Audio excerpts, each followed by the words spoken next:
Help support the show by joining the Patreon or becoming a YouTube member. Also, hit that like button and subscribe if you want more Browns-focused content.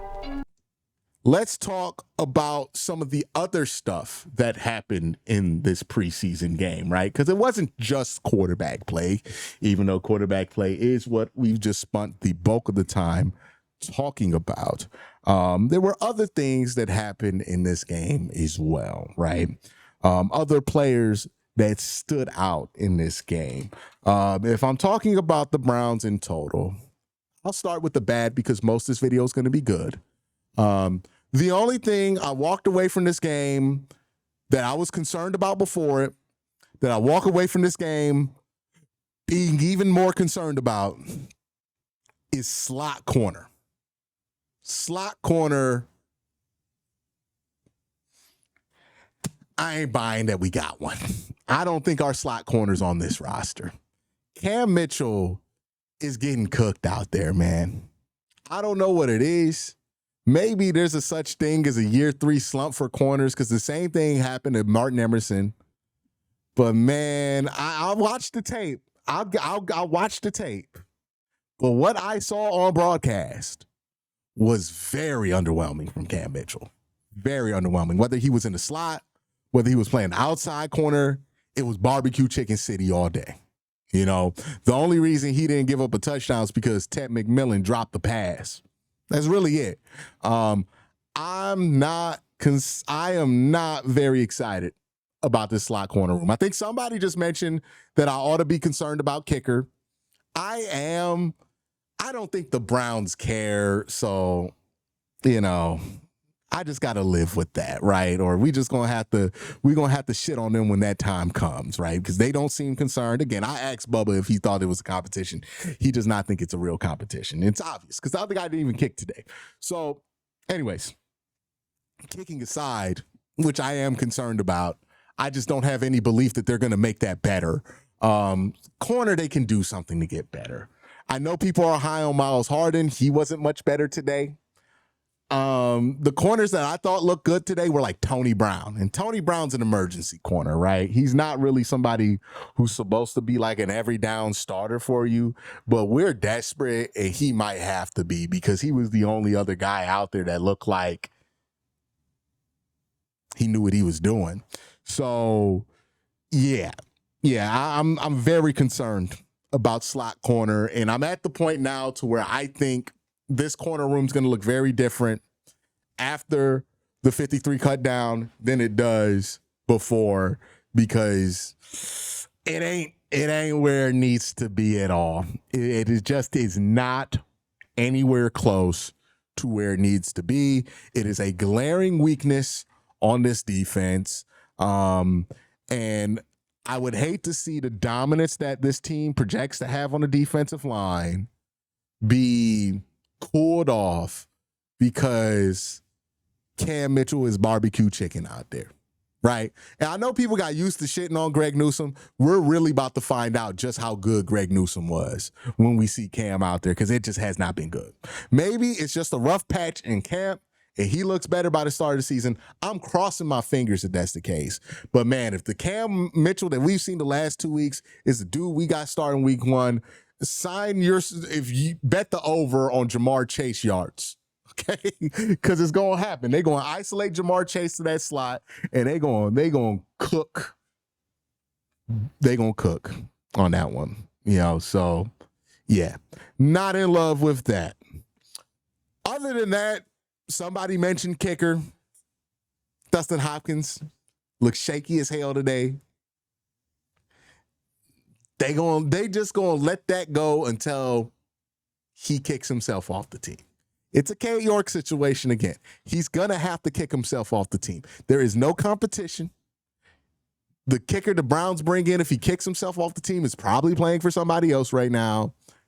That's just what it is. He's gonna have to kick himself off the team.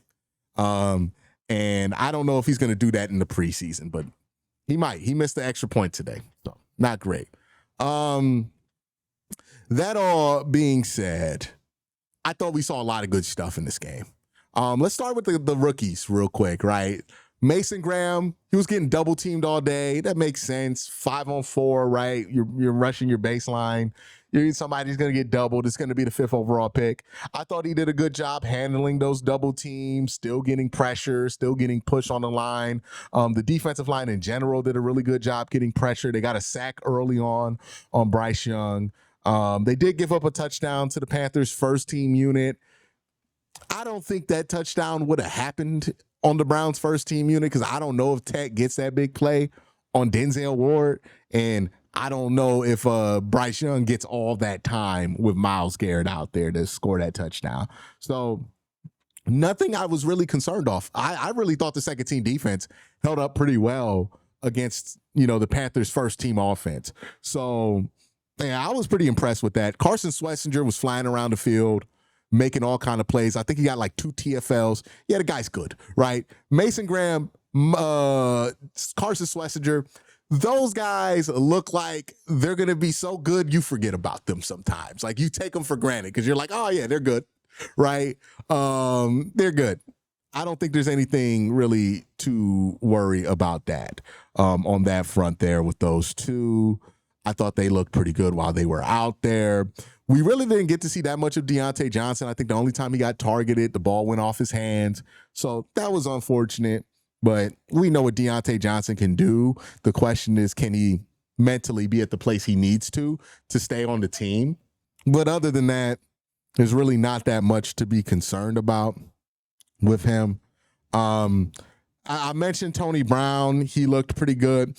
I thought the run game in general alleviated a lot of my concern. Now, again, it's the preseason, but it is the first time that we've seen this run game in live contact, and it looked a lot better than it did in practice.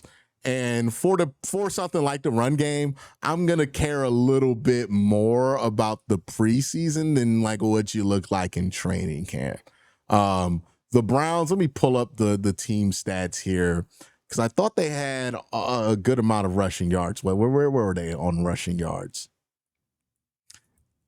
Yeah, about 125 rushing yards on 32 attempts, about 4 yards a carry. So not the greatest number there. But what the run game was consistently effective, able to get them ahead of the sticks. I thought that number 39, Amani Marshall, really stood out today. He's a big guy. Out of App State, undrafted guy. 39, number 39, he's 6'1", 225. 1 second. He's 6'1", 225. And he is faster than you would expect. I want to know if he has a 40 time available because he looked way faster than I expected him to be. He was able to hit corners, all kind of stuff on a consistent basis. 4.47 guy. So, yeah, he's NFL fast. And he seems to have really good burst, acceleration. I did not know much about him coming out of App State. Seems like he was like a transfer portal guy for App State last year, was at Wake Forest the year prior. But he was pretty good in this game. Had a pass protection rep on the Shedeur Sanders, his second touchdown, if you watch it. Did a really good job of protecting Shedeur from, I think, a DB blitz in that game, in that rep there. So I thought he was pretty impressive in this game. Ran the ball pretty well, had a couple of big runs. No, it does not alleviate my concern with the whole Quincy Junkins situation. Obviously, I'm still concerned about that. But it's nice to know that, like, okay, there's another body there, right? That I can, that's not Pierre Strong, that you can run out there possibly. And I can be happy with that. And then obviously with the backup offensive line, you want to see them generate push, be able to move the ball through the run game, and they were able to do that. Other standouts, I thought Winston Reed was pretty damn good. Tip the hat. Got to tip the hat. Hey, Coach Tarver coaches the fuck out them linebackers, man. Every year we're like, oh God, we don't got enough linebackers. What we gonna do at linebacker? And then Jason Tarver just be plucking these guys out of obscurity. Where was Winston Reed even drafted? I don't think he was drafted by the Browns, but like, where did he even find this dude Winston Reed? Like, he just finds these guys, develops them, and like, he's probably going to get a pretty solid player out of him. So great job, Jason Tarver. Yeah, Weber stay undrafted in 2024. He's probably going to make the roster here, and might even play a little bit, right? Because we don't know if Devin Bush is going to be suspended. You know, probably going to be suspended because he had a domestic violence situation earlier this year too. So that's that. Luke Floria. I don't usually get this way about preseason wide receivers. I don't usually get excited about the preseason wide receivers. I am allowing myself just this one time to get a little excited about Luke Floria. I'm allowing myself just this one time. I think there's something in him. He has amazing hands. He has this nose for playmaking. I actually think there is something to this guy. I don't know what he's going to be. I'm not going to make a Julian Edelman comp. I know my friend Mac Robinson made the Julian Edelman comp on Twitter, and it is compelling, but that's too much, right? There is something to this guy. This guy has that thing about him where you just watch him play football and you go, that guy can play football. I don't know how far he can take it. I don't know how effective that means he's going to be, but this dude finds a way to just make play after play after play after play. There is something there. I'll just put it like this. Luke Floria, dude can hoop. Dude can hoop, right? Sometimes dudes can hoop and they're good NFL players. Sometimes dudes can hoop and they're not. This dude can hoop. At some level of football, professionally, this guy's going to be an impact player, right? Maybe it's in the NFL. Maybe it's in the UFL. I don't know. But the dude can hoop. He's fun to watch. The guy can hoop. I hope his hamstring injury wasn't serious because I want to see more of him as the preseason goes on. But man, this was such a better start for the preseason this year than what we had last year. Last year, we had a diabolically terrible start to the You remember that preseason game? Like, it was bad. It was awful. It was a pretty pathetic preseason that ended up being the opening salvo to a pretty pathetic season in general. This felt much better. The offense looked functional. The offense looked like it actually worked. The Browns look like a well-coached team today. Now, again, they had penalty issues late into the fourth quarter, but it really wasn't anything you concern yourself with.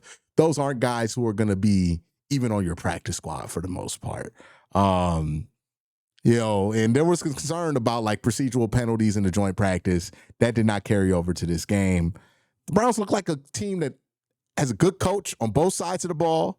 Kevin Stefanski and Jim Schwartz, and are relatively talented. And that's really all I can ask for in the first preseason game. Now, am I going to take this first preseason game and realistically run to the Browns are going to be number one in the league? They're going to win the AFC North? No. Am I going to take this first preseason game and say that Shedeur Sanders is going to win Rookie of the Year? No. Right? I still want to see more. I still want to see them build off of what is a pretty good start that they've got themselves off to. But this is a nice foundation. This is a great start for the season, and you just feel so much better after watching this than you did last year.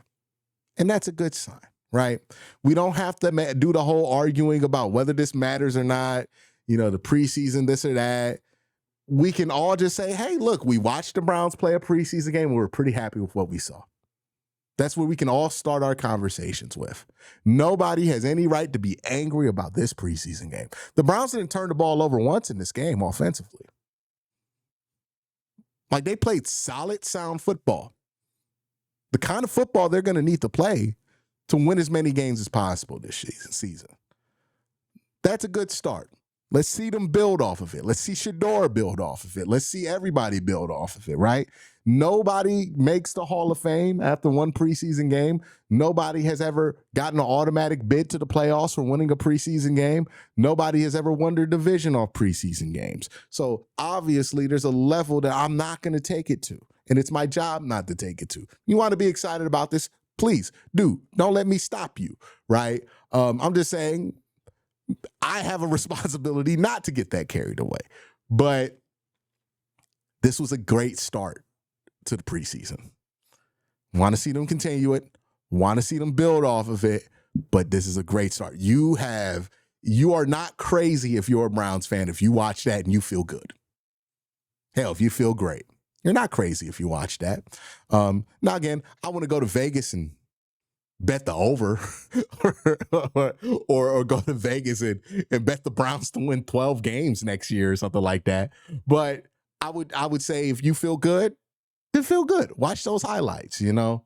But that's my thoughts. Let me know your thoughts in the comment section down below. Have a great day, even better night. Peace.